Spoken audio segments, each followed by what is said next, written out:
fois de plus encore avec Sister Sarah. Nous sommes très heureux de vous recevoir et puis toujours content de parler de notre Côte d'Ivoire. Vous le savez, c'est la terre de nos pères et on s'excuse pour le retard avec lequel nous commençons aujourd'hui, comme les autres fois d'ailleurs.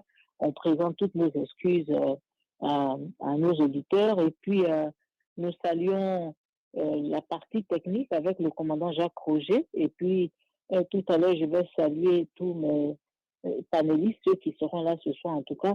Alors aujourd'hui nous parlons encore de M. Thiam, hein, M. Thiam qui a officiellement renoncé à la nationalité française. La grande question ce soir, c'est est-ce que c'était important de médiatiser cela? Vous me direz qu'il ne peut pas le faire en cachette parce qu'il est un homme public. Euh, Est-ce que c'est une erreur politique ou bien alors ça va lui porter, ça lui sera peut-être avantageux de le faire? Et puis, nous ne connaissons pas très bien les conditions, mais est-ce que M. Ouattara ne trouvera pas que c'est une rénonciation un peu tardive puisque les élections sont en octobre prochain? Alors, est-ce que le RHDP ne va pas trouver une parade pour illégitimer la renonciation à la nationalité française de M. Tidiane Thiam? Alors, voilà un peu ce dont nous parlons ce soir. N'oublions pas aussi que aujourd'hui en Côte d'Ivoire, il y a un grand buzz, tout le monde le sait. C'est le grand buzz comment on appelle ça, de la dette DIBA, hein, de la DIBA dette avec, comme disent les cyberactivistes, les DIBA dette avec le gros cras. Voilà, c'est le mot qu'ils ont utilisé. Donc, les femmes qui ont le gros derrière, pour parler comme les Ivoiriens. Les Ivoiriens comprennent très bien ce que nous disons. Donc aujourd'hui, l'argent du contribuable, voilà le grand problème, c'est que la vie privée des gens ne nous intéresse pas vraiment et on ne veut pas tomber dans le buzz. Hein. Vous savez, une chose en entraîne une autre et justement, on avait parlé ici des détournements de fonds publics par les ministres de M. Ouattara, par ceux qui sont autour de lui. Et on a aussi parlé de la dette de la Côte d'Ivoire, hein, qui va en grandissant. Et puis, certains suiveurs de M. Ouattara, même qui étaient fiers de dire à M. Ouattara, continuez de prendre des dettes, prenez des dettes sur nos têtes et sur la tête de nos enfants. Donc, vous comprenez que c'est un problème très sérieux pour la Côte d'Ivoire. Si jamais M. Ouattara n'est pas réélu, qui va payer cette dette? Qui va la rembourser? Comment est-ce qu'elle va être remboursée? C'est un sujet très important pour nous ce soir encore. Et donc, nous allons en parler.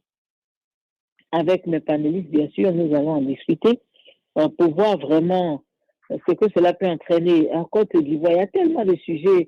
Voici un peu la CEI qui sort pour nous faire comprendre aujourd'hui, nous sommes en février, donc il nous fait comprendre que la liste provisoire, après avoir fait la révision en 2024, donc, depuis que la fenêtre de la révision s'est fermée, je crois, en décembre, n'est-ce pas? Ils disent qu'ils ont jusqu'au mois de mars pour publier les listes électorales temporaires et pour ouvrir le contentieux, afin que tous ceux qui ne sont pas sur la liste puissent aller porter plainte ou faire des revendications pour voir comment est-ce qu'ils pourront se remettre sur la liste. Donc, c'est en mars qu'eux, ils ont décidé de publier la liste électorale et puisque les élections auront lieu en août prochain, donc évidemment, ils disent aux Ivoiriens, déjà, ils préparent la société civile et tous les partis politiques, ils disent que il n'y aura pas assez de temps pour faire une autre révision électorale, car nous savons tous que cette révision électorale est une obligation en fait pour la CEI, mais la CEI nous dit que vu que les élections auront lieu en 2025, octobre 2025, eux n'auront pas assez de temps pour faire la révision de la liste électorale, alors que nous savons qu'en 2015, ils l'ont fait, avant les élections d'octobre. En 2020, ils l'ont fait, mais on ne sait pas ce qui a changé. Mais en tout cas, ainsi va la Côte d'Ivoire, voilà. Chaque jour, il y a de nouvelles lois, il y a de nouvelles excuses pour ne pas faire ce qui est correct, pour ne pas faire ce qui est constitutionnel. D'ailleurs, c'est très étonnant quand nous voyons les gens utiliser le mot constitutionnel. On a l'impression que c'est un mot passe-partout que les gens utilisent pour justifier leur magouille et leurs mensonges. Anyway, dans tous les cas. Je voudrais dire bonsoir à M. Agueyi. Bonsoir aussi à tous les auditeurs une fois de plus. M. Agueyi, est-ce que vous êtes là?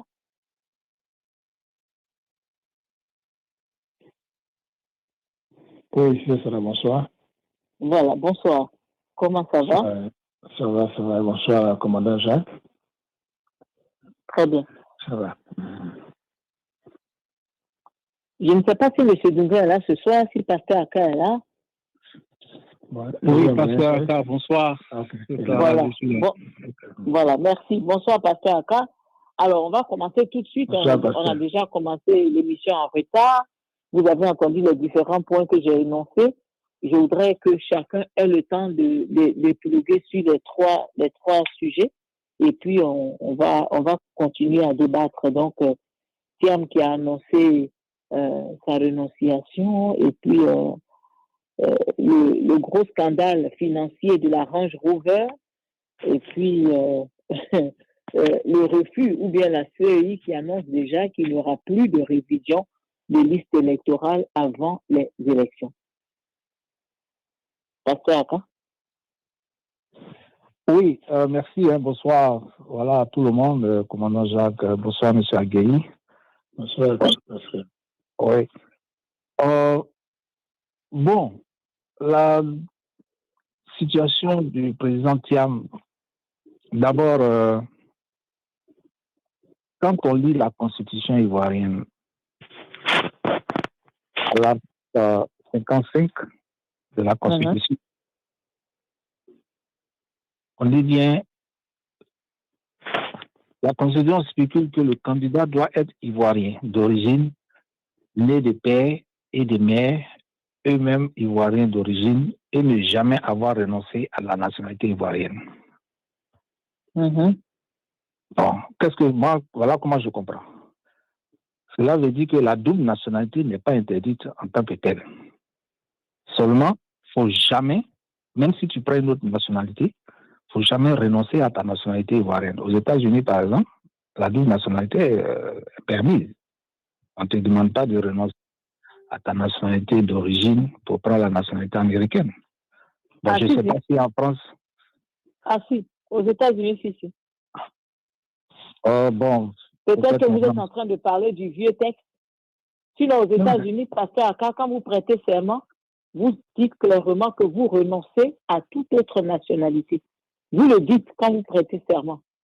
Peut-être que les Africains prêtent pas dans les nouveaux textes, parce que quand tu prends même le passeport américain, quand tu prends le passeport américain, ils ont toujours précisé ton pays d'origine à l'intérieur.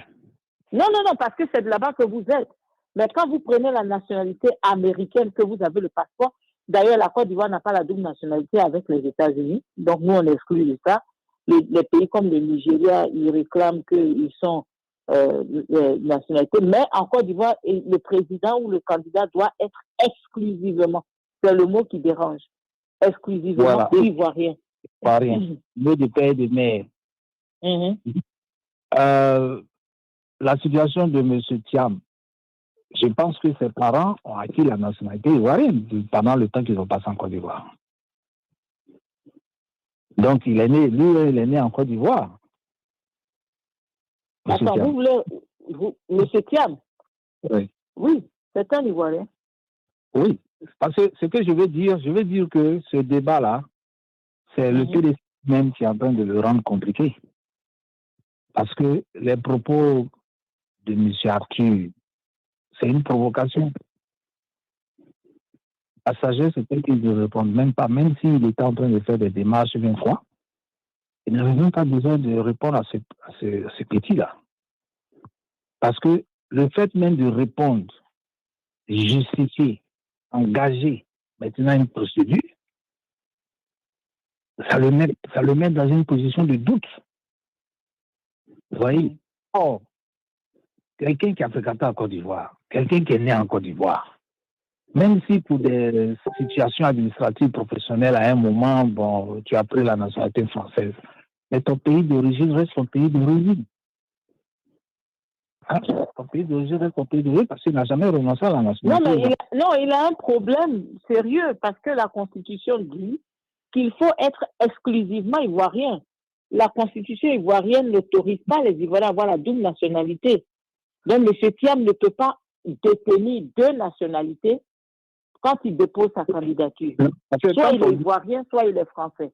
Non, quand on lit bien la Constitution, à moins que c'est moi qui ne comprends pas, et j'ai ça devant moi ici.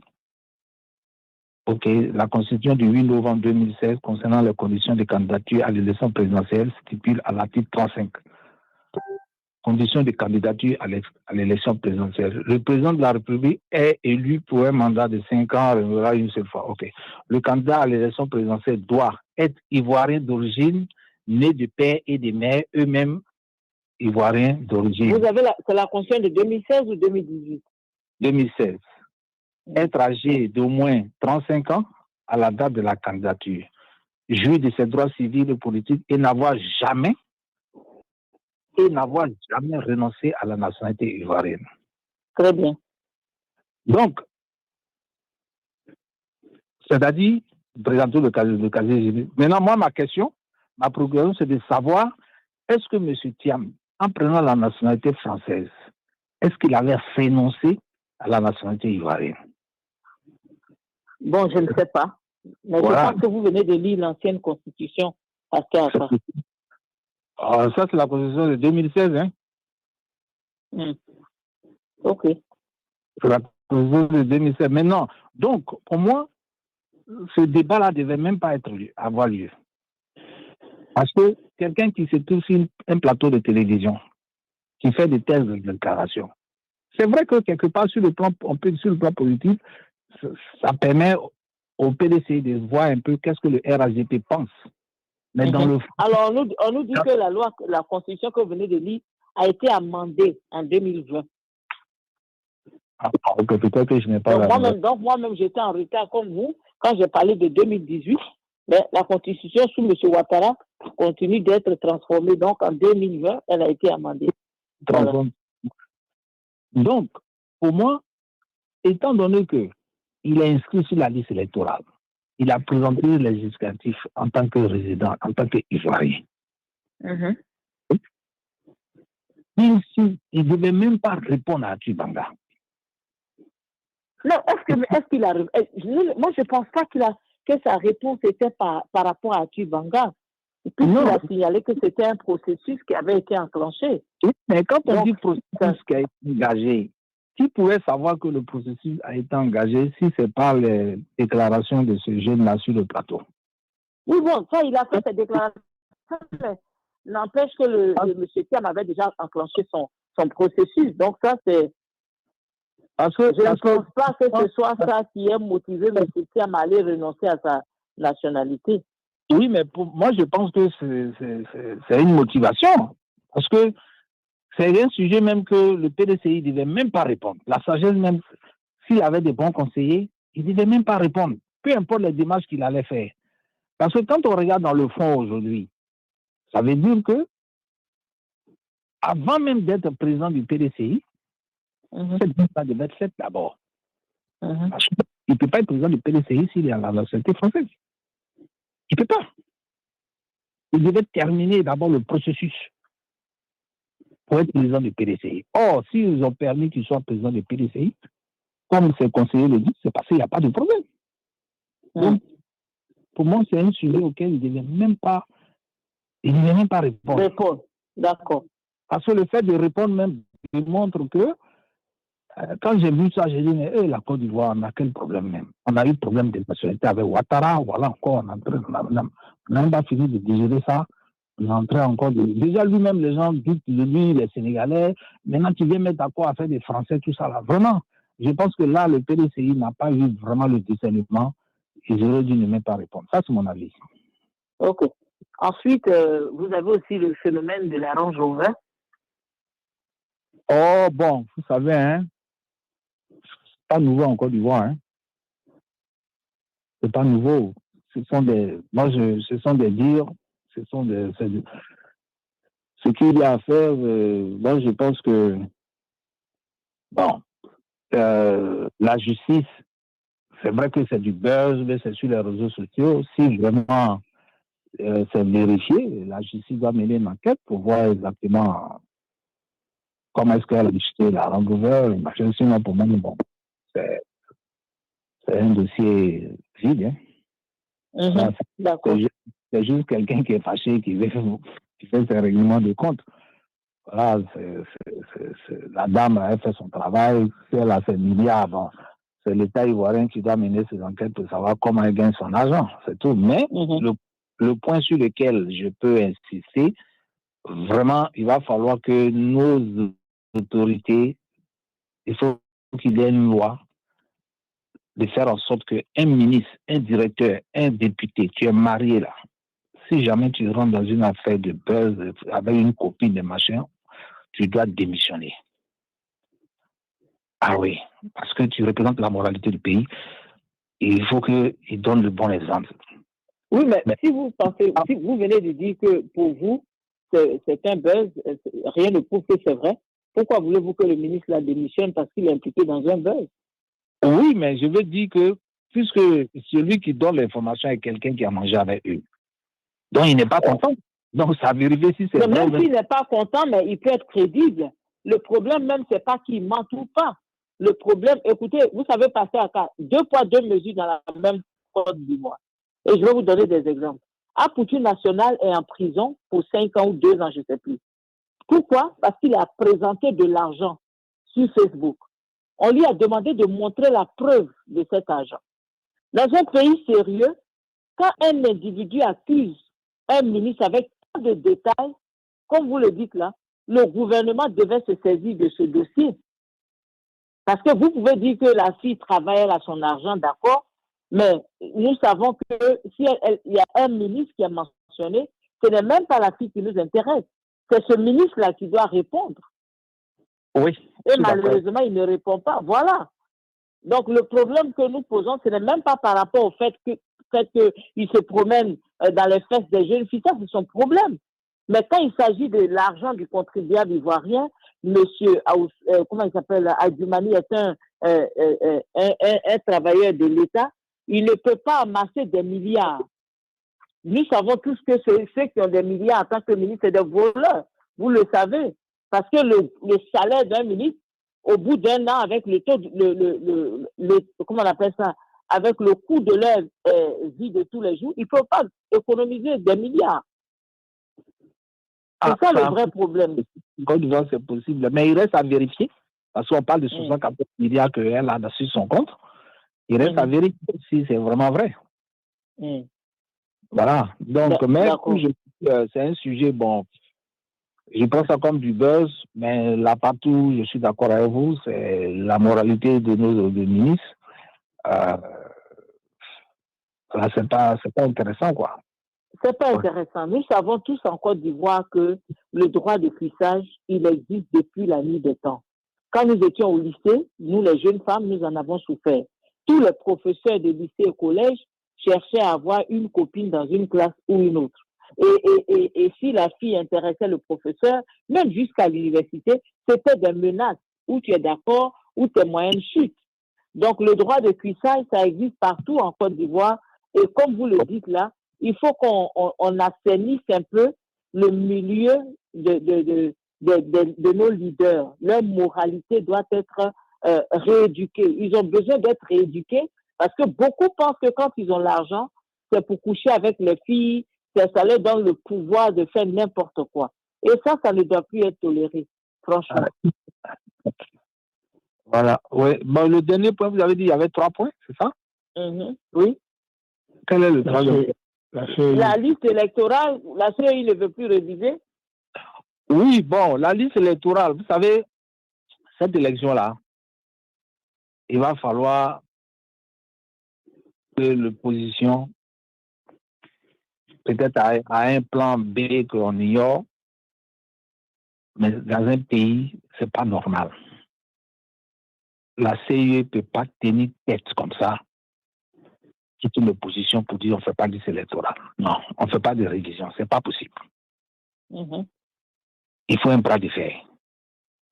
Ça fait partie de la démocratie. C'est une élection qui est trop sérieuse. C'est une élection, c'est pas élection du secrétaire général du quartier ou bien du village, c'est le président de la République. On sait que dans toutes les élections, il y a toujours des fraudes, mais là, c'est notre argent. Nous, on contribue, on paye les impôts là. La CE ne peut pas refuser, quel que soit droit ou bien loi ou bien quoi là, volontairement comme ça, de faire l'audit, de réviser la liste électorale, machin. Non, si c'est ça, il n'y a pas élection. Ils n'ont qu'à faire une élection à sens unique eux-mêmes, c'est tout. Parce que c'est inadmissible. Quel est le problème? Pourquoi on ne peut pas faire une liste électorale? Qu'est-ce que les gens demandent? Mais ils ont des points qu'ils donnent. Hein. Ils disent, par exemple, que ils ne peuvent pas parce qu'ils n'ont pas le temps matériel de le faire. Pourquoi? Parce que la liste provisoire va sortir en mars. Ils vont publier la liste en mars. Donc, depuis janvier, février, depuis qu'on a fini en décembre, janvier, février, ils sont toujours en train de taper. Hein, la secrétaire est toujours en train de taper la liste temporaire et ils vont afficher ça en mars. Et quand ils vont afficher en mars, les partis politiques, les Ivoiriens ont la liberté d'aller vérifier sur la liste si leur nom s'y trouve. Si c'est bien écrit, si c'est mal écrit, si c'est écrit à la place de quelqu'un d'autre, etc., etc. Et ils appellent ça la période du contentieux où chaque Ivoirien a le droit d'aller dire que je ne suis pas sur la liste ou bien mon nom a été changé ou bien ceci ou cela. Donc ça va leur prendre encore une autre période d'au moins 3 mois. Ils seront déjà au mois de juin. Alors juin, on est à mi-chemin de l'année. Ils ne pensent pas qu'ils auront assez de temps pour organiser la révision des listes après juin jusqu'en octobre. Puisque là, les leaders vont commencer leur campagne électorale, etc. Donc, ils ont des arguments. Voilà. Non, selon eux, c'est trop juste. C'est des faux arguments parce que c'est vrai que c'est une élection très sérieuse, mais c'est les hommes qui font les lois, c'est les hommes qui vont voter. Oui, mais la loi dit que la liste doit être révisée chaque année. Oui, mais qu'est-ce qu'il y a comme problème? Même si on doit déplacer la date de l'élection, pourvu que les choses soient claires, la liste soit mise à jour, l'audit soit fait, on va déplacer la date. Quand le pays a été attaqué là, c'est pas 5 ans après ou 10 ans après on a fait l'élection. Donc, c'est un faux argument. Ils ont peut-être autre chose derrière la tête que les gens découvrent peut-être les fraudes ou bien les malversations qui sont sur la liste. C'est pour cela, parce que c'est facile de faire présenter deux listes en public et puis avoir une liste en sous-terre et où on remplit les unes avec. Mais sinon, une commission qui se dit indépendante, mais écoute, ouvre la révision. Si la date arrive qu'on ne peut pas faire l'élection, on déplace la date. Pas le problème. Ce sont des êtres humains, ce ne sont pas des animaux. On déplace. Déplacer la date de l'élection pour 1 mois ou pour 2 mois ou pour 3 mois, même pour 1 an, le problème. On va déplacer, pourvu que les choses soient dans les règles. Donc, ce n'est pas un argument qui tient. S'ils veulent que tout se passe dans la paix, ils ont intérêt à répondre positivement à la demande de l'opposition et faire les choses ouvertement, visiblement. Il n'y a pas c'est pas une course, c'est l'élection en Côte d'Ivoire. On ne fait pas l'élection avec un autre pays. Voilà. D'accord. Alors, juste pour préciser, d'ailleurs, c'est ce que la CEI avait dit, les dernières révisions étaient faites en juin, chaque année, 2015 en juin et juin 2020, donc avant les élections. Cette fois-ci, ils ont placé la liste temporaire dans une période qui certainement va justifier pourquoi ils ne veulent pas faire la révision, mais sinon, normalement, ils font la révision Ils ont fait la révision en juin, chaque fois qu'il y avait des élections. Voilà. Donc, ce sont des arguments, comme vous dites, qui ne tiennent pas, mais pour eux, en tout cas, ce sont des arguments valables. Alors, je vais aller vers M. Adjei. M. Adjei, vous connaissez les 3 segments. Bonsoir encore, et puis allez-y. Bonsoir, M. Sarah. Je vais faire deux petites mises au point avant de répondre aux questions. La première mise au point, c'est que vous avez dit à début d'émission que si Ouattara n'est pas réélu, je voudrais préciser que Ouattara n'a pas besoin d'être réélu. Ouattara est à Paris pour chercher son électorat. Il suffit que Macron lui dise « Oui, tu peux faire 4 mandats », il s'impose. Il n'a pas besoin que les Ivoiriens l'élisent. Ça, c'est le premier point. Sinon, si c'était élection, Ouattara n'allait pas faire 3e mandat. Il n'allait pas chercher 4e mandat. Ça, c'est le premier point.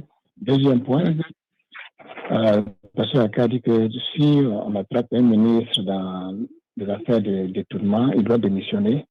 Je voudrais vous dire que dans le système de rattrapage, on ne démissionne pas. Nous sommes venus pour ça. C'est la deux mises au point que je voulais faire d'abord. Le cas de Thiam. Normalement, si vous voyez Atou Banga qui en a parlé sur le plateau de la télévision, ça, il a pris ça du RHDP. Parce qu'on cherche à éliminer des candidats. Oui, d'ailleurs, il a dit qu'il tient ça de sources sûres. Voilà. Il a été très précis. Donc, il a parlé au nom du RHDP. Seulement, ce qu'ils ont ignoré, c'est que Thiam n'est pas un enfant. Il connaît les règles du jeu.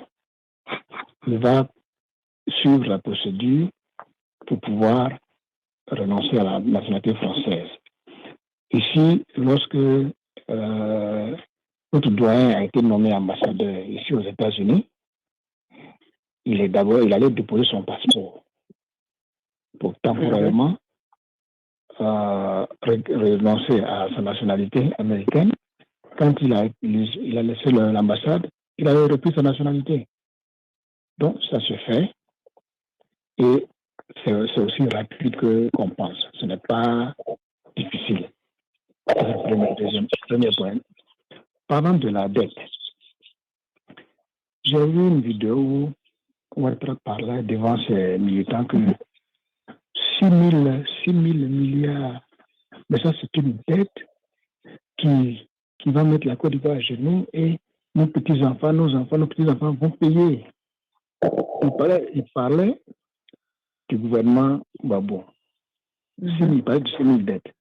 Mais ce qu'il a oublié, c'est qu'il arrive et il multiplie ces 6 000 milliards là par 3, par 4. Vous comprenez un peu dans quoi nous sommes. Bien sûr que vous êtes venu critiquer là. Vous faites 4 fois les mêmes choses. Bon, ça, c'est ça. C'est dans ça nous sommes. Le pasteur a lu la Constitution et il dit que votre candidat, il faut être exclusivement ivoirien, de père et de mère. En fait, attendez, je vais vous lire d'ailleurs. Attendez, M. Adjei, je vais lire ce que l'article 54 dit, 55, c'est ça? Voilà. Il dit le président de la République est élu pour 5 ans au suffrage universel direct. Il n'est rééligible qu'une fois. Il choisit un vice-président de la République qui est élu en même temps que lui. Le candidat à l'élection présidentielle doit jouir de ses droits, etc. Alors, on nous dit ici, le candidat à l'élection présidentielle doit jouir de ses droits civils et politiques et doit être âgé de 35 ans au moins. Il doit être exclusivement de nationalité ivoirienne, né de père ou de mère ivoirien d'origine. Donc, le R a sauté. Allez-y. Et donc, dites-moi, si notre président actuel est exclusivement ivoirien de père et de mère ivoirien, donc, vous comprenez que la Constitution a été froissée. On l'a mise dans la poubelle. On a dit M. Ouattara. Donc, à l'heure où on est là, on ne doit plus parler Constitution. On doit plutôt chercher à s'apprêter à faire la guerre ou bien la prévenir. C'est dans ça que nous sommes. Si on veut parler constitution, on perd notre temps. Parce qu'à l'origine, elle a été froissée. On ne la respecte pas. Alors, la CEI, c'est dans quoi elle est? Tous les partis politiques, le PPACI, le PDCI, ont dévoilé toutes les gabegies qui sont dans cette liste électorale. D'ailleurs, la CEI accuse les partis politiques d'être un parti prenant de toutes les décisions qui avaient été prises et même du programme qu'ils ont élaboré. Donc, la CEI ne comprend pas pourquoi maintenant les partis politiques commencent à se plaindre. Il faut que ces partis politiques leur disent que c'est au cours d'un dialogue politique qu'on se met d'accord. Quand est-ce qu'on a fait ce dialogue-là, puis on était d'accord? Il faut qu'ils leur répondent. Mais eux aussi, ils sont là, ils ne réagissent pas. J'espère qu'ils vont réagir. Personne n'a été d'accord. Ils ont fait ça d'eux-mêmes. Koulibaly Kubé a bâclé cette liste électorale. On doit normalement lui retourner sa copie et refaire une nouvelle liste électorale. Mais il ne veut pas faire la révision parce que toutes les erreurs qui ont été révélées par le PPACI et le PDCI sont là. Il ne veut pas changer, il ne va pas changer. Parce que s'il change, que Ouattara est candidat, mais c'est comme si ils ont tiré une balle dans leur pied. C'est des fraudeurs impénitents. Ça, nous devons le savoir. Et donc, comme tout le monde s'apprête à aller aux élections, bon, ils doivent savoir qu'on va tout droit au mur. Ça ne va rien nous apporter de bon, cette liste électorale. Si Koulibaly Kubé n'a pas démissionné, ou bien on n'a pas fait l'audit de la CEI, on va tout droit dans le mur. Maintenant, les candidats qu'on élimine, ça aussi c'est un autre problème. Le cas de Gbagbo, les gens font des arguments qu'il a été condamné à 20 ans parce qu'il a braqué une banque. Bon, ça, c'est se moquer des gens. Parce que les braqueurs, on sait dans quel cas ils sont. Et puis, il faut lui signifier cette grosse-là de la justice qui dit qu'il a braqué, donc on l'a condamné à 20 ans. Il faut qu'on lui signifie, mais il ne sait même pas de quoi on parle. Et vous lui retirez ses droits, en tant qu'un ancien président de la République, vous lui retirez ses droits. Sur quelle base? On ne se lève pas comme ça pour retirer les droits d'un citoyen. C'est une procédure.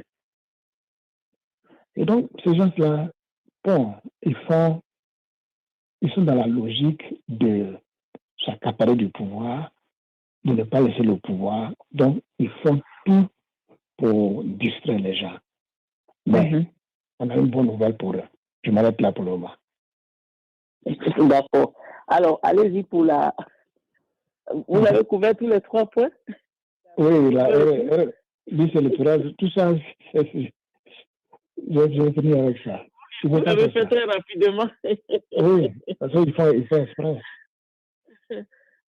Alors, vous savez le problème qu'on a, et c'est dommage que le RHDP ne le comprenne pas et que les supporters du président Ouattara ne le comprennent pas. Bon, peut-être que c'est normal, parce que quand on est d'un côté et qu'on est aux affaires et qu'on a accès aux biens du pays et qu'on mange facilement et qu'on a des facilités d'accès auprès des grands du pays, eh bien, chacun veut protéger ce qu'il gagne, ce qu'il mange. Mais sinon, ce dont nous parlons aujourd'hui, c'est de la Côte d'Ivoire que nous parlons. Et nous savons tous ce qui se passe quand il y a des élections. Alors, nous avons un régime qui est en place. Tous les opposants, toute la terre autour de ce régime crie pour dire faites attention, votre voiture électorale a un frein qui risque de se casser bientôt. Il faut arranger. Il faut mettre M. Laurent Gbagbo sur la liste électorale.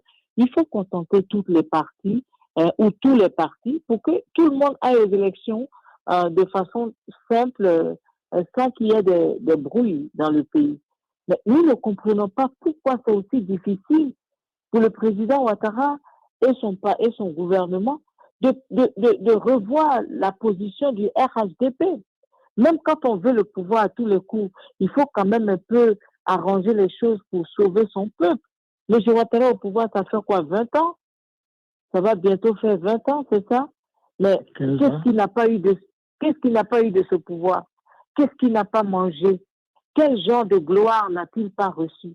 Quel honneur n'a-t-il pas reçu? À quel programme des Nations Unies n'a-t-il pas participé? On l'appelle le président de la Côte d'Ivoire, le chef d'État, etc. Alors, c'est un peu difficile pour nous à comprendre pourquoi cette obsession, une obsession qui s'en fout en fait de ce qui peut arriver en Côte d'Ivoire. Alors, je sais qu'il y a un jeune activiste qui disait il n'y a pas longtemps, il faut que l'opposition se réveille. Qu'est-ce que vous pensez de l'opposition passée à cas? Nous sommes déjà en février, on en avait parlé l'année dernière, et on nous disait que, oh, bon, le temps est encore trop tôt, il n'est pas encore arrivé, mais nous sommes déjà en février, passé à cas. Que pensez-vous de la position de l'opposition aujourd'hui? Aujourd'hui, j'ai confiance en cette opposition. Et elle ne va pas se laisser faire.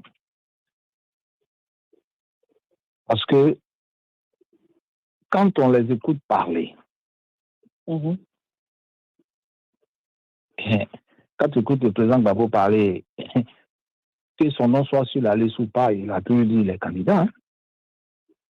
Et de sa candidature. Donc, il sait pourquoi il le dit. Aujourd'hui, quand on voit le président Tiam, il a annoncé sa candidature. Poro, qui n'est même pas en Côte d'Ivoire aussi, a annoncé sa candidature. Donc, il y a certainement quelque chose que nous, on ignore. Mais quand je regarde l'environnement, cette opposition-là, je ne la vois pas en train d'aller à une élection si les revendications-là ne pas trouver gain de cause. Ce n'est pas possible. C'est-à-dire, le pouvoir essaye de jouer à la loterie. C'est-à-dire, faire semblant de ne pas gagner. Si ça marche, ils ont gagné. Mais le premier Gaou n'est pas Gaou. Le deuxième Gaou, c'est Gaga. Et actuel, là, la Côte d'Ivoire que moi, j'ai vu il n'y a pas longtemps, là, tout le monde parle de paix. Tout le monde parle d'élections dans la tranquillité, dans l'inclusion. Ça, c'est la volonté du peuple. Mais, si le pouvoir ne cherche pas à faire franc jeu, en tout cas, ils seront suppliciés. C'est ce que je peux dire. Si l'opposition ne se laissera pas, c'est-à-dire, pour l'instant, il y a encore, peut-être on pense qu'il n'y a pas assez de temps, mais l'opposition va par la démocratie. Ils vont par la négociation. Le pouvoir n'a qu'à continuer ses intimidations. Ils n'ont qu'à arrêter qui va arrêter. Ils n'ont qu'à arrêter pour mettre en prison. Mais quand le moment va arriver là, juste là, le président Ouattara lui n'a pas dit qu'il est candidat. Bon, il nous a déjà dit au moins qu'il est en bonne santé. Et son parti a eu raison de lui dire de reconsidérer sa position. Voilà, donc ça déjà, ce sont les prémices. On dit Dieu merci, il se porte bien. Alléluia, il se porte très bien. On ne souhaite pas la maladie à quelqu'un. Il se porte bien, c'est bon. Mais lui-même là, quand il regarde l'environnement actuel là,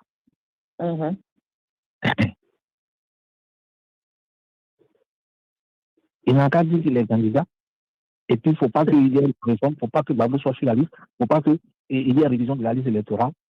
C'est là il saura si ils vont tuer tous les Ivoiriens, ils vont les tuer tous. Moi, je suis serein parce que je sais que lui-même, il a dit que tout va se passer dans la paix. Donc, il sait ce qu'il doit faire pour qu'il y ait la paix. Il sait ce qu'il doit faire pour qu'il y ait une élection inclusive. Il sait. La balle est là. Tout pas la côté autour là. C'est normal, c'est leur avis, mais le dernier mot là. Si le président Ouattara dit qu'il est garant de la paix et qu'il est un démocrate, il n'y a pas de raison qu'il n'y ait pas de dialogue politique, il n'y a pas de raison qu'il n'y ait pas de révision de la liste électorale, il n'y a pas de raison qu'il n'y ait pas un code d'inclusion. Moi, je ne sais pas quoi. Si quoi ils vont s'appuyer pour envoyer les Ivoiriens encore à une élection comme ça, sans tenir compte des résultats. C'est pas possible. C'est pas possible. En ce moment-là, c'est que on a qu'à les laisser seuls aller aux élections, c'est tout. Ils n'ont pas besoin de électoraux, ils n'ont pas besoin de candidats. Les candidats uniques, il a ses électeurs, et puis bon, voilà. C'est tout. D'accord. Monsieur Adi? Quand Ouattara dit qu'il aura une élection apaisée, transparente et démocratique, c'est qu'il a un projet pour l'opposition. C'est-à-dire, vous voyez les procès de Damona Picard, de Quoi Justin, qui se passe actuellement. Voilà la méthode de peur de Ouattara. Il faut fermer la bouche de ceux qui vont l'inquiéter. Et dès lors où il a écarté Babo, que lui seul il est candidat et qu'on prend quelqu'un pour être son opposant, mais il aura la paix. Voilà la méthode de Ouattara. Mais lui, il ne calcule jamais le revers de la pièce. Pour lui, il n'a pas d'opposition devant lui. Il n'a personne devant lui. La route est libre. Lui, il va. Voilà Ouattara. Mais ce qu'il oublie, c'est que 2020 n'est pas 2020. 2020, ce n'est pas 2020. Il n'a pas continué à détruire son cœur. Mais c'est ça qui va le faire tomber. Ça, il n'a qu'à compter sur les Ivoiriens, il n'a qu'à compter sur les Ivoiriens cette fois-ci. Les choses ne seront pas pareilles. Et parlant de l'opposition, n'oubliez pas l'opposition, qu'est-ce qu'elle fait aujourd'hui? Non, l'opposition ne va pas se laisser faire avec cette liste électorale. L'opposition ne va pas se laisser faire si des candidats sont écartés. Non. Les Ivoiriens ne vont pas accepter ça. Bon, ce qui va arriver, va arriver. C'est dommage, mais on aurait souhaité que, comme ce qui s'est passé au Ghana, que ça se passe comme ça, mais malheureusement, les gens qu'on a en face là, ils ont une culture qui est différente de la nôtre. C'est dommage. D'accord. Merci. Bonsoir, M. Ncho.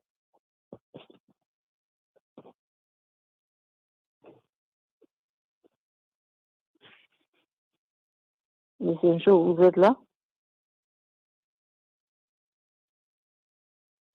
Il est certainement summite. Il est certainement summite. D'accord. Alors, vous savez, moi, quand je vous entends ici, je vois beaucoup d'optimisme. J'entends des personnes qui sont convaincues que l'opposition ivoirienne va se consolider, va se mettre ensemble, etc. Je ne sais pas si vous avez remarqué ce qui est en train de se passer actuellement aux États-Unis depuis la semaine dernière, avec le problème de Elon Musk, qui est un grand tollé aujourd'hui, et les démocrates, la société civile, les sénateurs et tout le monde sort pour donner son point de vue sur la situation et pour dire qu'il n'est pas qualifié. Alors, vous voyez que voilà une situation qui dérange déjà l'Amérique, et tout le monde sort pour parler. En Côte d'Ivoire, quand il y a un problème, c'est celui qui est concerné, celui qui parle, c'est-à-dire on ne voit pas un président de parti politique se lever vraiment et vertement réclamer quelque chose pour le président d'un autre parti. Et moi, je ne sais pas jusqu'à quand on va traîner comme cela, là, et puis un matin, on va dire qu'on est tous ensemble. Voilà un peu mon problème. Et ça fait que je ne suis pas du tout optimiste quand il s'agit de l'opposition ivoirienne. Je crois que M. Ouattara a fait un très grand travail de balkanisation de l'opposition ivoirienne. Ils ne sont même pas capables de se retrouver. On me dirait qu'ils se retrouvent derrière les murs. Mais écoutez, c'est maintenant que la Côte d'Ivoire doit commencer à trembler. J'espère que vous êtes d'accord avec moi. C'est maintenant que les marches devaient se faire. C'est maintenant que on doit voir M. Laurent Gbagbo, M. Tidjane Thiam autour d'une table en train de crier non. C'est maintenant que Mme Simone Gbagbo a la main dans la main avec M. Blé Goudé et tous les autres réclamer le retour de Soro. C'est maintenant que les leaders politiques devraient demander des rencontres avec le président Ouattara pour lui parler clairement, pour lui dire laisse Soro revenir, mets Gbagbo sur la liste. Mais on a l'impression que l'opposition, vous avez le PPACI qui est là, on voit la nouvelle Mme Gbagbo qui se promène un peu en Côte d'Ivoire pour parler de son mari. Bon, on a M. Tidjane Thiam qui se débat de son côté pour justifier qu'il a renoncé, il est avec son parti, il y en a qui disent que il y a des magouilles là-bas, etc. Vous avez quel autre parti, le FPI de M. Assimi Guessan, lui, il est toujours soupçonné d'avoir pris de l'argent avec M. Ouattara. Bon, chacun va son chemin. Blé Goudé, lui, nous dit qu'il n'est pas candidat du tout, lui, ça ne l'intéresse pas. Si ses papas se battent, lui, ne se mêle pas de leur histoire, etc. Alors, c'est à quel moment cette opposition-là va se réunifier? À quel moment? Ça, c'est une question pertinente, mais aujourd'hui, l'opposition est blessée dans son orgueil. Et l'opposition veut éviter encore des morts ou des blessés. Sinon, pour un appel et pour que les gens sortent là, ça c'est facile.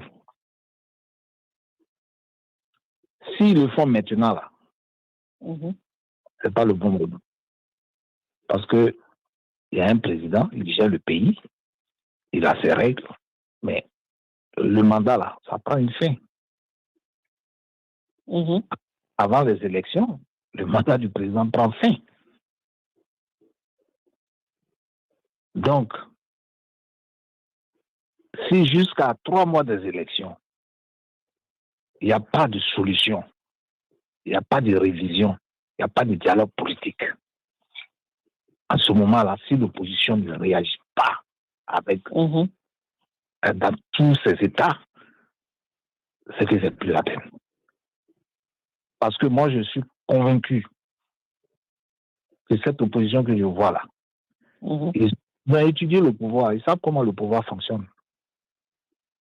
Ils savent comment le pouvoir les traque, ils savent comment le pouvoir les piège. Donc, il y a des choses, on ne dit pas. C'est pas aller prendre les armes. Non, non, non, non, non, non. La Côte d'Ivoire a trop d'expérience. Donc, attendons. Le président Ouattara, il sait. Il a fait du bon travail, il a eu des infrastructures. Il n'a qu'à choisir quelqu'un dans son petit là. Il va venir compléter. Un point, c'est tout. C'est tout ce que les gens lui disent. Les gens, il n'est pas, nul n'est indispensable. Il peut toujours rester quelque part, donner des conseils. On peut toujours avoir de lui, de son point de vue dans certaines choses. Mais à 82 ans, là, je pense qu'il a besoin de faire un prêtre. Puisqu'il a bonne santé, il vaut mieux aller en bonne santé. Que de pouvoir quitter malade. Tout ce qu'il a fait de bien là, on a eu Coupe d'Afrique, tout ça là. Je pense qu'il faut savoir, à un certain moment, il faut savoir partir à les honneurs. Et c'est ce que le peuple lui demande. Va avec les honneurs. Évitons les troubles. Parce que jusqu'à là, il va se prononcer. Hein? Tout le monde qui descend, il faut qu'il passe. On espère bien, bien. Parce qu'actuellement, le mutisme a l'air d'être leur arme principale. Il peut toujours se prononcer jusqu'en septembre, il peut toujours dire oui ou non. Il n'y a pas un calendrier spécifique. Parce que de toute façon, ces éléments sont sur le terrain. Voilà, il va se prononcer. Il va se prononcer, et quand il va se prononcer, il va donner les arguments. Parce que le troisième mandat, là, l'argument, c'était quoi? Parce que le premier ministre Gom Kibali est parti. Bon, ça, tout le monde a eu pitié parce qu'il y a eu la mort. Mais cette fois-ci, là, qui est mort? Qui est mort? Il a jusqu'à 12 personnes. Lui-même, il a dit il y a une douzaine. Les 12 tribus d'Israël. Oh. Dans les 12 là, il n'y a pas un qui peut venir, qui peut être candidat. Il dit qui est mort. Ou bien, oui, mais c'est ça. Ou bien lui-même, il est le 12e. Oh. C'est-à-dire, moi, je suis tellement... C'est-à-dire que là où le pays est aujourd'hui, là, avec tout ce qui est développé, tout ce qui est en train de se mettre en place, je ne pense pas que le président Ouattara va vouloir qu'il y ait des troupes à cause d'une élection. Non. On espère bien, on verra ce qui va arriver. Mais ça a été votre point de vue? Moi, quand je regarde Ouattara, j'ai pitié. C'est vraiment pitié. Parce que Ouattara n'arrive pas à dormir. Comme Pasteur Aka vient de dire là, il n'y a personne qui est mort maintenant. Donc, il ne peut pas justifier le 4e mandat. Et il sait que quand il va déclarer sa candidature, là, il va pour exprimer leur mécontentement. Donc, il n'arrive pas à dormir. Lui, il souhaitait faire 4e mandat, 5e, 6e, jusqu'à ce qu'il meure. Parce qu'il ne veut pas aller à la CPI. Cette histoire n'est pas encore finie. La CPI avait dit, on va juger un cas. Après, on va juger l'autre cas. Mais comme ce sont ses amis qui sont là-bas, ils attendent qu'il quitte le pouvoir. Donc, il ne peut pas quitter le pouvoir. Voilà le point de Ouattara. Mais, ce qui est sûr, il est pris dans son propre piège. Donc, on le regarde. Il n'a pas annoncé seulement sa candidature, et puis il va faire campagne. Et puis on va voir. Parce qu'aujourd'hui, là, il n'y a pas quelqu'un qui est mort, donc il ne peut pas nous dire que c'est cas de force majeure. Donc voilà. Sinon, l'opposition va se mettre d'accord sur un point. Ce qui est sûr, c'est que Ouattara, c'est vrai, vous le voyez noir, mais il opère un peu comme les Occidentaux. Ils connaissent, nous, les Noirs. Ils savent qu'on n'est jamais d'accord, on ne se met jamais ensemble pour une cause. Quand la maison de notre voisin brûle, on a les bras croisés, on regarde. Au lieu de se mettre ensemble pour aller éteindre le feu, non. Donc, ils connaissent comment nous, les Noirs opèrent. C'est pourquoi, vous voyez, les Africains n'ont pas pu aider Kadhafi. Donc, ils savent ça. Les Occidentaux savent ça. Et Ouattara le sait. Mais dans le cas de la Côte d'Ivoire, là, il y aura une grande surprise. Yeah.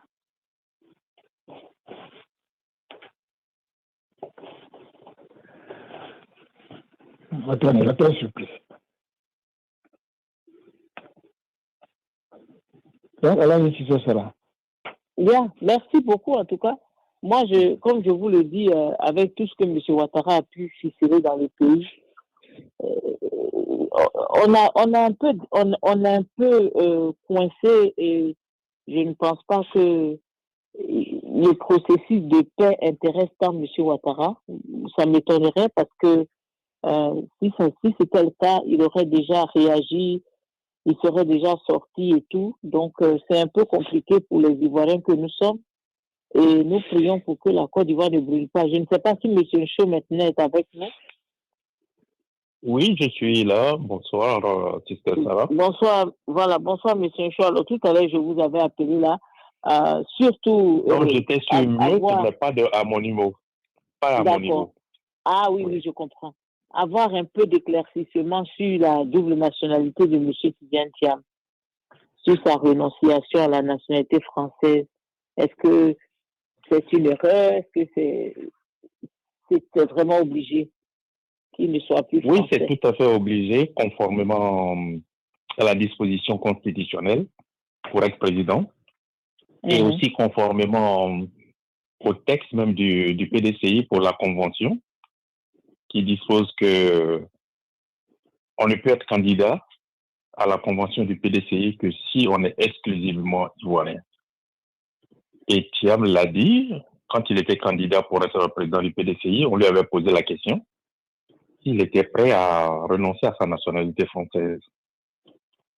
Et sur ce plan-là, bon, on attend qu'il fournisse qu'il communique peut-être un peu plus sur la question. Jusque-là, il faut comprendre que Thiam était en compétition ou bien il était opposé à Billon. Et Billon revendiquait ou bien exigeait un bureau politique suivi d'une convention de façon à ce qu'on désigne rapidement le candidat du PDCI. Billon savait que Thiam n'avait pas encore renoncé à sa nationalité française. Et à Yamoussoukro, Thiam a nommément cité Ouattara comme étant celui qui a fourni l'information pour le buzz de dimanche précédent. Et on sait les relations qu'il y a entre Billon et la famille Ouattara. Et donc ça, c'est un élément qu'ils ont voulu utiliser. Parce que Thiam se présente à un bureau politique pour la convention. Ça, c'était une épine dans le pied. Et donc, tout ce qui a été raconté par le PDC sur la date du bureau politique puis de la convention, en fait, c'était pour gagner du temps. Et aujourd'hui, les perspectives sont là. Certainement qu'avant le bureau politique même, le décret sera signé. Sinon, plus tard avant la convention. Maintenant, il y a une situation qu'on ne connaît pas, vraiment. Est-ce que Thiam, à 19 ans, il s'est naturalisé français, ou bien alors il a bénéficié du fait que son père était français? Si c'est parce que son père qui est arrivé en Côte d'Ivoire en 1947, je pense, en tant que français, naturalisé avant l'indépendance, avec toujours la double nationalité, le fils mineur à 19 ans, parce qu'à l'époque c'était 21 ans en Côte d'Ivoire, pouvait bénéficier de la nationalité de son père. Donc ça devient un cas d'école. Et le code de la nationalité ivoirienne reconnaît à l'enfant mineur le droit d'avoir l'autre nationalité de ses parents. Et ici, le père a deux nationalités. Est-ce qu'il peut avoir la deuxième nationalité de son père? Il a eu cette nationalité pour pouvoir présenter le concours français pour entrer à Polytechnique. Il pouvait y accéder en tant qu'étranger, mais ça donnait moins de perspectives. Et le fait est que, bon, s'il a été naturalisé, on devrait trouver un décret de naturalisation. Mais si c'est par la filiation, on n'a pas besoin de décret. On a des enfants aux États-Unis, on n'a pas forcément des papiers ivoiriens pour les enfants, mais un jour, ils arrivent en Côte d'Ivoire, ils présentent leur filiation. À ce moment-là, bon, on ne va pas leur demander, on va leur faire des papiers ivoiriens. Donc, est-ce que c'était le cas de Thiam? Donc, c'est ce qu'il faut comprendre. Maintenant, si c'est parce que son père était français, donc il a pu être français, il ne s'est pas naturalisé. Et le code de la nationalité le permet, l'autorise. Maintenant, s'il a été naturalisé, le code de nationalité indique les dispositions que l'État doit suivre pour faire perdre la nationalité à un Ivoirien. Parce qu'on dit qu'il perd la nationalité, mais l'État a 15 ans pour suivre une procédure afin de sortir un décret. Et les 15 ans sont échus depuis 1996. Donc, c'est une situation particulière à laquelle on assiste. Il y a beaucoup d'Ivoiriens qui sont dans ce cas. Et on sait qu'en 2023, il a eu un passeport, il s'est inscrit sur la liste électorale, il a eu une CNI. À l'époque, Ouattara lui-même était intervenu personnellement parce qu'il espérait faire de Thiam son premier ministre avant que Thiam montre son intérêt pour être président du PDCI.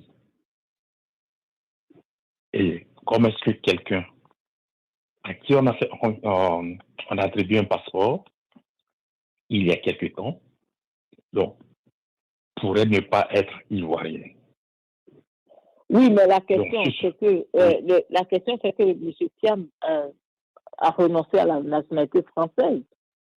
Donc, s'il a renoncé, ça, c'est le processus.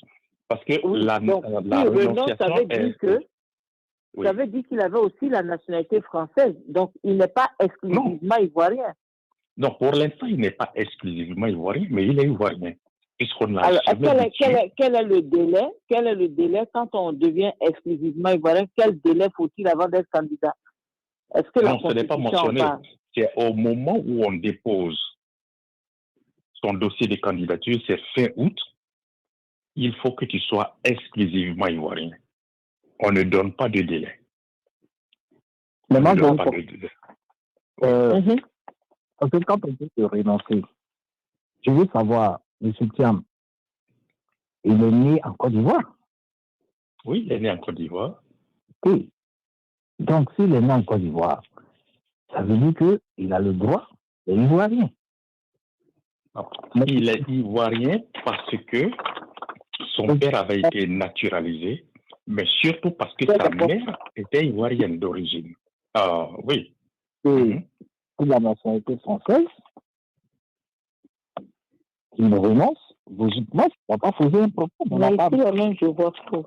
C'est ce que j'ai dit au départ. J'ai dit c'est un sujet même que le PDCI ne doit même pas prendre ça pour mettre sur sa tête. Parce que quelqu'un qui est né en Côte d'Ivoire, qui est parti à l'école en Côte d'Ivoire, qui a travaillé en Côte d'Ivoire, qui a été ministre en Côte d'Ivoire, qui est inscrit sur la liste électorale, dont la mère était ivoirienne et dont l'arrière-grand-mère est celle dont le nom est sur la ville de Yamoussoukro.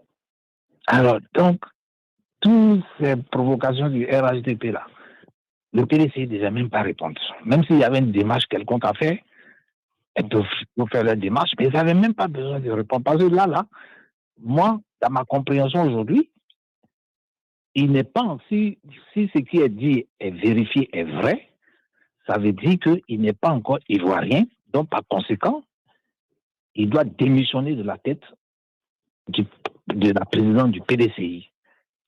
Parce il est ivoirien, puisque pour dire que quelqu'un n'est pas ivoirien, il faut un décret qui montre qu'il a perdu la nationalité.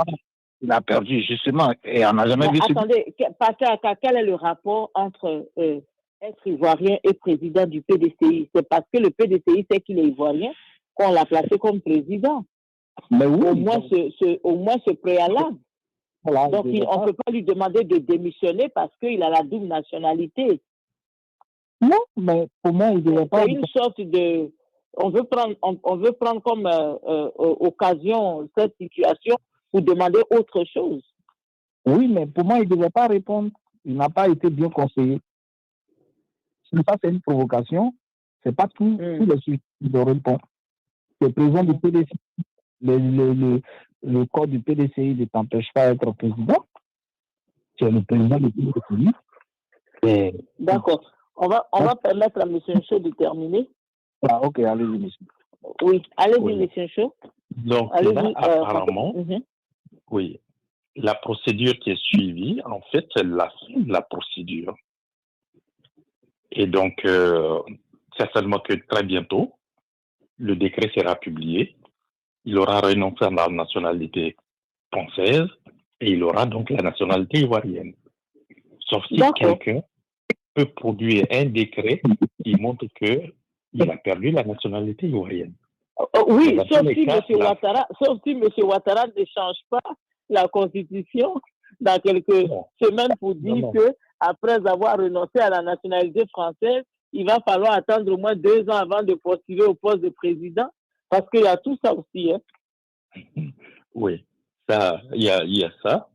Et effectivement, quand on voit M. Ouattara lui-même passer une information, parce qu'en fait, d'après ce que Thiam a dit, lui, il avait rendez-vous avec l'ambassadeur de France, mais le rendez-vous a été reporté à plusieurs reprises.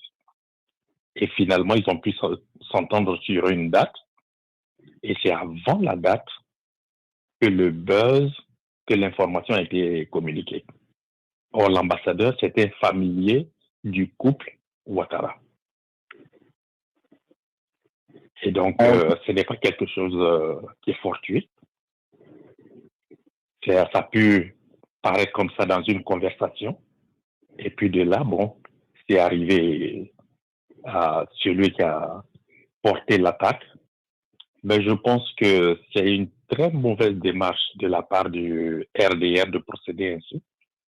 Parce que on le sait, la question de la nationalité, ce n'est pas la première fois. Ça n'a pas découragé ceux qui supportaient Ouattara. Et aujourd'hui, Ouattara le sait lui-même. Encore moins Ouattara lui-même, ça n'a pas découragé. Son électorat est très sensible à Thiam.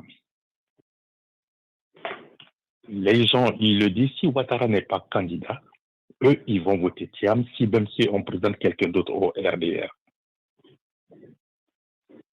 Et donc, alors, NCI, c'est une chaîne qui est écoutée par la classe moyenne ou supérieure, des gens qui ont une certaine culture.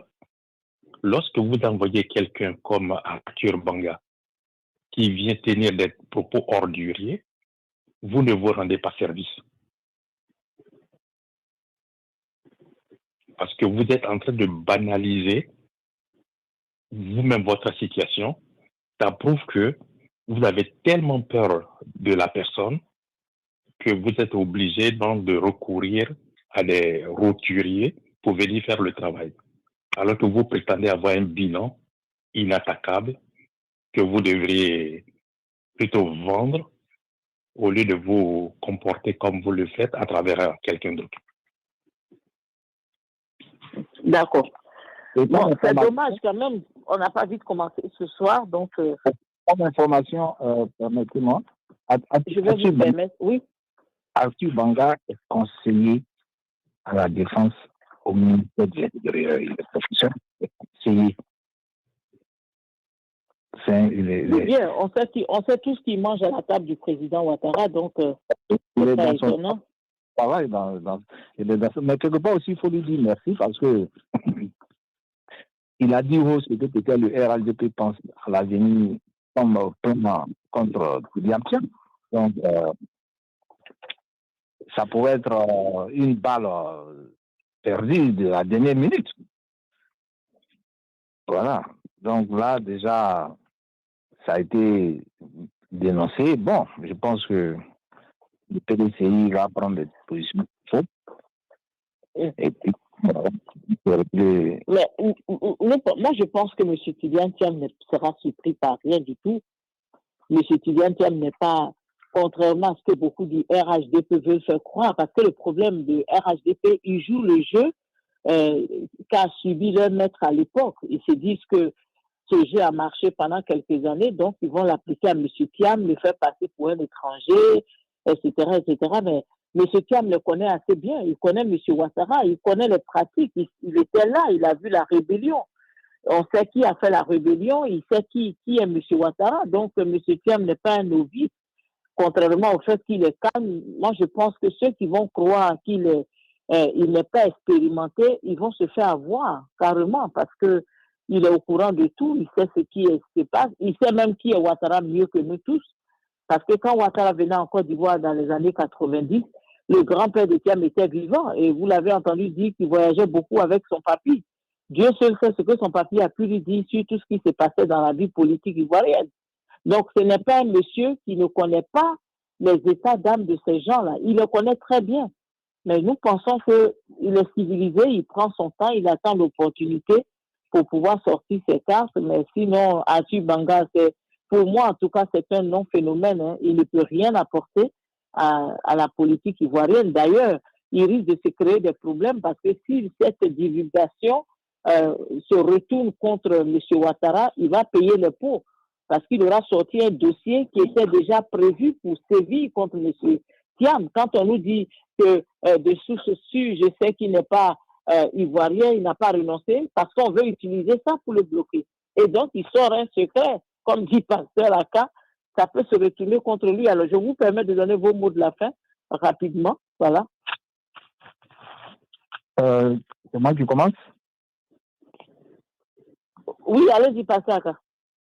Oui, bon, en tout cas, pour l'instant, là, nous avons nos yeux levés vers le ciel.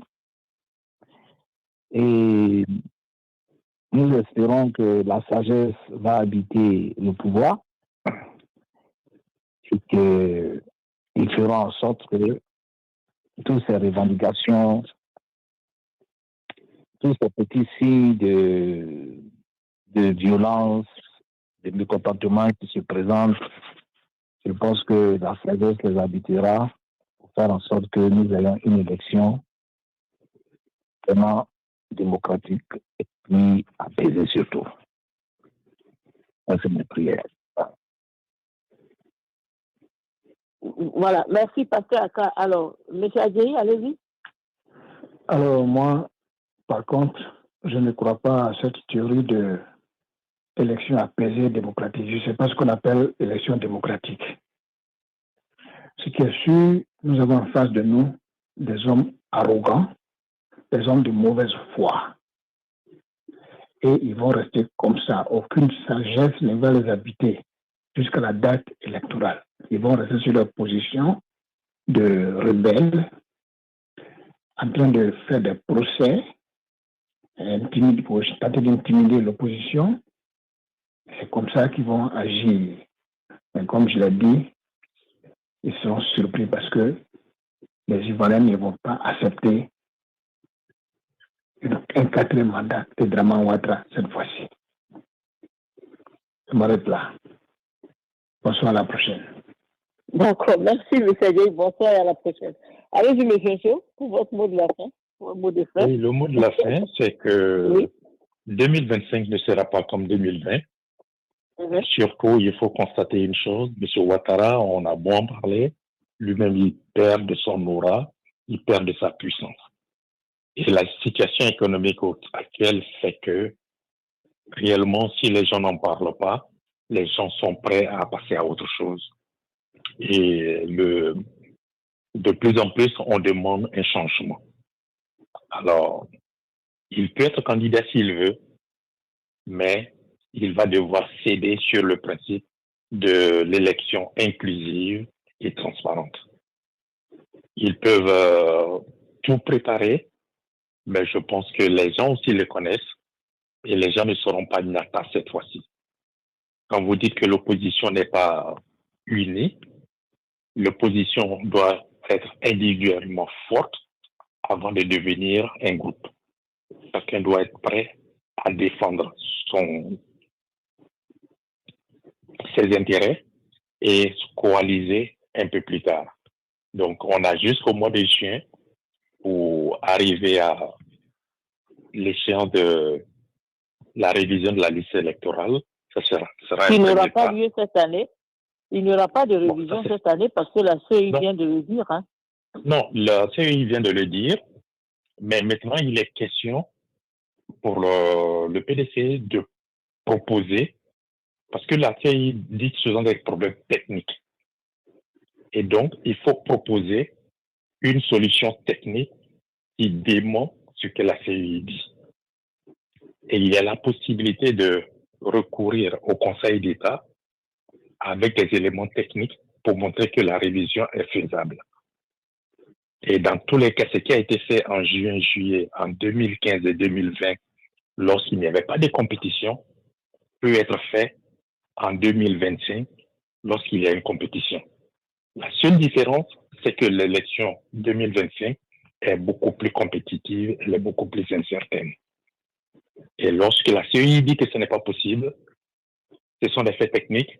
Ils se sont déjà débarrassés de quelqu'un qui est très compétent. Il a démontré que c'était possible. Et la CEI parle de matériel, de personnel. On a tellement de chômeurs en Côte d'Ivoire, on a tellement d'informaticiens. Il est facile de recruter du monde et puis de faire le travail. Et les élections nous coûtent trop cher. Je pense que les négociations sont en cours. Ce n'est pas ébruité, mais une fois que les solutions techniques sont trouvées, si tu dis que ce n'est pas possible pour des raisons techniques et qu'on te démontre que c'est possible pour d'autres raisons techniques, c'est que la mauvaise foi qui ferait que tu continueras à dire non. D'accord. Merci à vous tous et puis voilà, merci aux auditeurs. On se retrouve le mercredi. Vous serez là le mercredi. Est-ce que M. Dunga aura une émission demain? Oui, bonsoir, Sister Sarah, bonsoir tout le monde, merci. Bon retour, Yako, à notre frère. Demain, au cœur de la politique, on revient et il n'y a pas de problème. On va débattre de tous les sujets. Et je voudrais vous dire que la dernière fois, vous aviez invité des hommes excellents. C'était super. Merci. Ils vont revenir, mais la semaine prochaine. D'accord. Permettez-nous de leur poser des questions la semaine prochaine. Oui, la semaine prochaine, il n'y a pas de problème. D'accord. Merci. Merci beaucoup. Allez, au revoir et bonne soirée à tous. Merci à tout le monde. Au revoir. Bonne nuit. Merci.